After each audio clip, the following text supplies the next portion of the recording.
గారు అమరావతి బహుజన్ చేసిన నాయకులు కూడా మనతో పాటుగా లైవ్లోకి అందుబాటులోకి వచ్చారు. కాసేపట్లో కీర్తన గారు జనసేన అధికార ప్రతినిధి కూడా మనతో పాటుగా లైవ్లోకి అందుబాటులో రానున్నారు. ఆవిడ కూడా లైవ్లో జాయిన్ అయ్యారు. కేఎస్ ప్రసాద్ గారు రాజకీయ విశ్లేషకులు కూడా మనతో పాటుగా లైవ్లోకి అందుబాటులోకి వచ్చారు. ముందుగా కీర్తన గారు. నమస్తే వర్మ గారు. కీర్తన గారు, ఏంటి జగన్మోహన్ రెడ్డి గారు మళ్ళీ పవన్ కళ్యాణ్ గారిని తలుచుకున్నారు? తలుచుకోకుండా నిద్ర రాదు కదా. కార్పొరేటర్కి ఎక్కువ, ఎమ్మెల్యేకి తక్కువ అట. వింటారా బయట? నాకు తెలుసండి, నేను చూసాను ఆల్రెడీ సోషల్ మీడియాలో చాలా ట్రోల్ అవుతుంది. అండ్ ఆయన కూడా చాలా ట్రోల్ మెటీరియల్ అయిపోయింది. సరే, మన ప్యానలిస్టులు కూడా తెలియాలి కాబట్టి ఒకసారి ప్లే చేయండి అమ్మా. అది ప్రతిపక్ష హోదా సార్, మీకు ప్రతిపక్ష హోదా అంశానికి సంబంధించి పవన్ కళ్యాణ్ ఒక కామెంట్ చేశారు. వైఎస్ఆర్ కాంగ్రెస్ పార్టీకి వచ్చినటువంటి ఓట్ల శాతాన్ని, సీట్ల శాతాన్ని బట్టి చూస్తే జర్మనీలో అయితేనే వస్తుంది, ఇక్కడ రాదు, ఇక్కడ 5 ఏళ్ళు రావడం కష్టం అని ఒక విమర్శ చేశారు సార్. ఆ మనిషి కార్పొరేటర్కి ఎక్కువ, ఎమ్మెల్యేకి తక్కువ. జీవితకాలంలో ఇప్పుడు ఎమ్మెల్యే ఒకసారి అయినాడయ్యా. రైట్ సార్, మీకు ప్రతిపక్ష గీత గారు రెస్పాండ్. ముందుగా మీకు అలాగే ప్యానల్ పెద్దలకి 99 వీక్షకులకు నమస్కారం సార్. సార్, జనసేన పార్టీ తరఫు నుంచి అయితే ఇటువంటి విమర్శల్ని కానీ, ఇటువంటి కాంట్రవర్సీలు కానీ పవన్ కళ్యాణ్ గారు ఎంకరేజ్ చేయరు. ఎందుకంటే వ్యక్తిగత విమర్శలకు చాలా దూరంగా ఉండాలి. విధానపరంగా ప్రజలు మనకి ఇచ్చిన మ్యాండేట్ ని కాపాడుకుంటూ మనం ఎలా వాళ్ళకి మంచి చేయాలన్న ఇంటెన్షన్ తో పరిపాలన చేయాలనుకుంటున్నాం. కానీ ఈయనకు విపరీతమైన ఫ్రస్ట్రేషన్ అయితే గత కొన్ని రోజులుగా ఆయన ఓటమితో వచ్చింది. అది అందరికీ తెలిసిన విషయమే.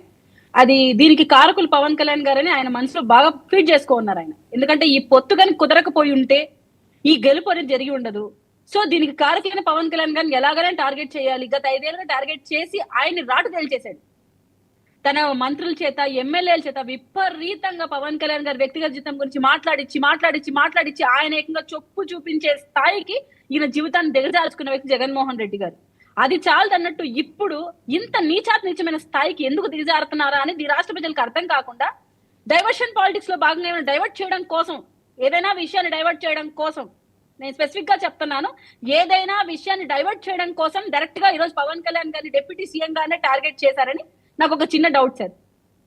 ఎందుకు ఈ మాట అనాల్సి వస్తుందంటే, అసలు ఒక ఎమ్మెల్యేగా కూడా కాని వ్యక్తిని మీరు అన్నా ఒక రకం, ఈ రోజు 21 మందిని 100% స్ట్రైక్ రేట్ తో గెలిపించుకొని తను ఒక డిప్యూటీ స్థాయిలో కూర్చున్న పవన్ కళ్యాణ్ గారు ఓటమంటే ఎలా ఉంటుంది, అగత్పాతాలనికి తొక్కుతా అన్న స్టేట్మెంట్ ని ఎలా జస్టిఫికేషన్ చేయాలన్న విధంగా ఈరోజు ఆయన గెలుపు నిలిచింది.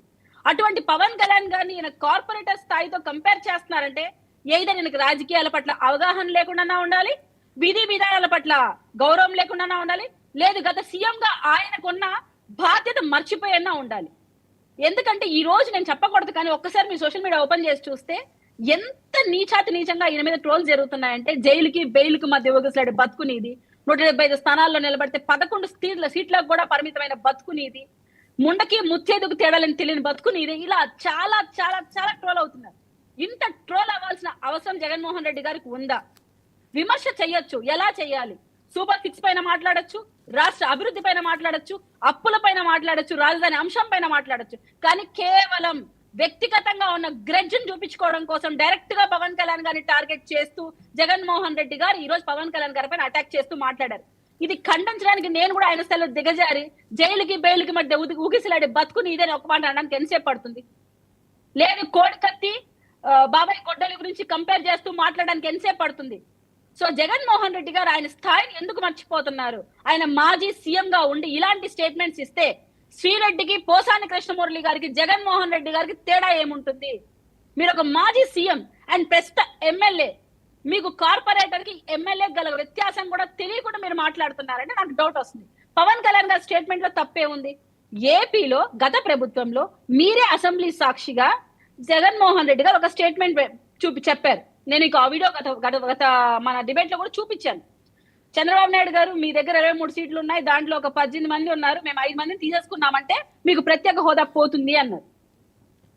సో ఆ రోజు మీకు కరెక్ట్ అయినప్పుడు ఈరోజు మీరు 11 సీట్లతో అసెంబ్లీలో ప్రత్యేక హోదా నాకు కావాలి, నేను ఒక గౌరవం ఇవ్వాలి మీరు అని ఎలా అడుగుతారు? మీరు దానికి మీరు ముందు అసెంబ్లీకి హాజరై 11 నిమిషాల కన్నా ఎక్కువ ఉండి మీరు ఫైట్ చేయండి. మళ్ళీ చెప్తున్నా, 11 నిమిషాల కన్నా ఎక్కువ ఉండి మీరు ఫైట్ ఇవ్వండి, ప్రజల పక్షాన మాట్లాడండి. అది మాట్లాడే దమ్ము కూడా మీకు Okay. లేకుండా 11 నిమిషాల లోపలే మీరు బయట వెళ్ళిపోయేసి ఈ రోజు నాకు ప్రత్యేక హోదా కావాలి, నాకు ప్రత్యేక గౌరవం కల్పించండి అసెంబ్లీలో అంటే ఎలా కుదురుతుంది? Right. అప్పుడు విలేకరు అడుగుతాడు ఏమని, సార్ ఆయన అడుగుతున్నాడు, ఆయన దగ్గర 39% ఓటింగ్ ఉంది కదా, దాన్ని బేస్ చేసుకుంటే అది మన కంట్రీలో లేదు, జర్మనీలో ఉంది, మీరు అక్కడ వెళ్ళి పోటీ చేసుకోండి అన్నాడు. క్లియర్ ఎగ్జాంపుల్ తో చెప్పాడు అక్కడ పవన్ కళ్యాణ్ గారు, ఎక్కడ క్రిటిసిజం చేయలేదు. ఓకే మన ఇండియాలో ఆ పద్ధతి లేదు అన్నాడు.